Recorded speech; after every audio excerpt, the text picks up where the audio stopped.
Mga katribo, may isang uri ng root crop na ipapakita ko sa inyo at baka meron din ito sa inyo.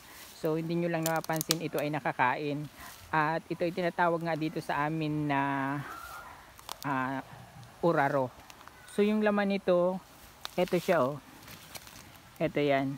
Baka meron din sa inyong lugar nitong ganitong uri ng root crop ay ito ay kinakain. So yung laman niya kinakain, parang lasang kamote din ata yung laman nito, itong oraro. So titingnan natin kung may laman siya. Bubunutin natin.